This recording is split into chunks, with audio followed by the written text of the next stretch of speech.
когато някой гражданин се обърне към институция с някакъв проблем, институцията действа някакси според нея адекватно и изпраща отговор решение.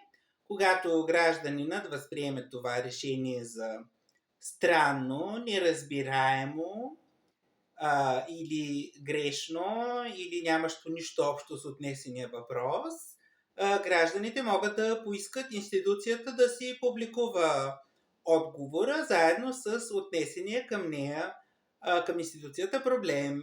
И проблемът е, че институциите не са длъжни да публикуват неадекватните си отговори.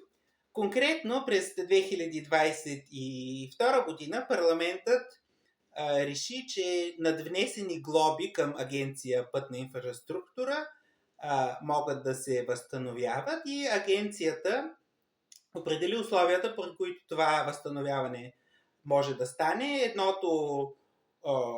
Единият документ, който се искаше, беше удостоверение от банката, където парите да бъдат върнати, според което удостоверение да се вижда кой е титулярът на сметката, по която ще бъдат преведени пари.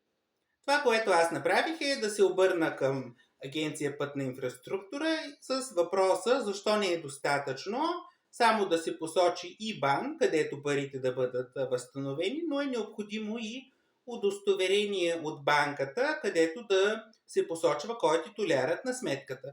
И действително, ако тези пари трябва да се връщат, този, който трябва да получи парите, посочва къде да се възстановят парите и когато парите се възстановят, заемът е погасен. Те може да се възстановят и по сметка на дядо Коледа, това няма никакво значение.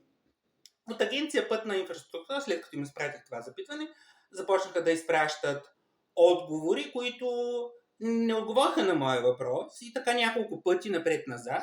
И то просто на този въпрос, защо не е достатъчно само да се посочи ИБАН, но е необходимо и удостоверение от банката, стопанисваща ИБАН, не получих и затова аз накрая ги помолих да публикуват моя въпрос и техния отговор.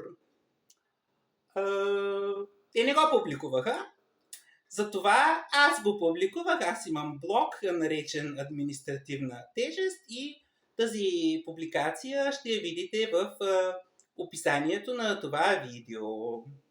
Така, след като я публикувах, то разбира се, този блог никой не го чете, изпратих статията до омбудсмана на България с молба да убеди Агенция Пътна инфраструктура да публикува какво съм поискал от нея и какво са отговорили. Отговорът на омбудсмана беше, че в моята молба липсват някакви работи, които трябва да бъдат включени в молбата и бяха изброени някакви неща, като аз от тези изброени неща не разбирам кое от тях е необходимо в конкретния случай, за да се разгледа моята молба. И понеже тези неща липсват, изпратеният от омбудсмана отговор беше озаглавен окончателен отговор. И реших, че тук нещата вървят в грешната посока. Затова аз помолих омбудсмана да публикува каквото съм го помолил, заедно с съдържанието на тази статия, която съм изпратил, и техния отговор. И разумно време след като... И да ми изпратят след това хипервръзка, къде е информация за това, къде са публикували тяхното решение. И като мина разумно време, след като помолих омбудсмана да си публикува отговорите, отговорите на омбудсмана не бяха публикувани. И всъщност омбудсманът защитава тезата, че той самите омбудсманки, така ще кажа, искат да имат възможност да не публикуват техните отговори. И за да си отстояват на възможността, когато те самите искат да имат възможност да не публикуват отговорите си, съответно към тях не може да се отнесе въпроса, когато някоя друга институция не иска да си публикува отговорите. Просто това не може да се отнесе, защото омбудсманите искат да имат възможност да не публикуват отговорите си. Когато някоя институция не си публикува отговорите и този въпрос се отнесе до омбудсманките намират причини да не разглежда този отговор.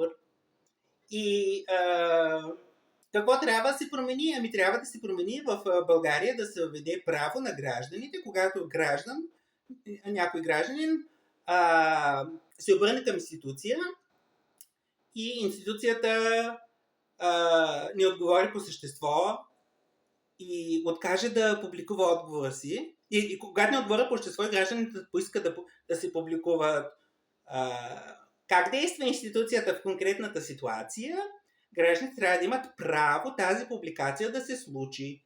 И право означава, че ако в разумен срок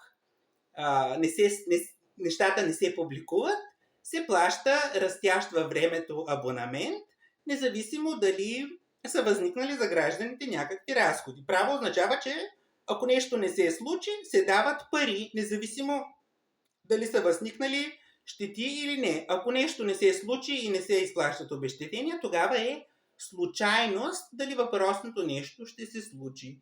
И в България, а и навсякъде другаде по света, нещата ще потръгнат много по-добре, ако институциите, които са на всичко, което е на данъчна издръжка, това може да са и частни фирми, които получават пари от данъци,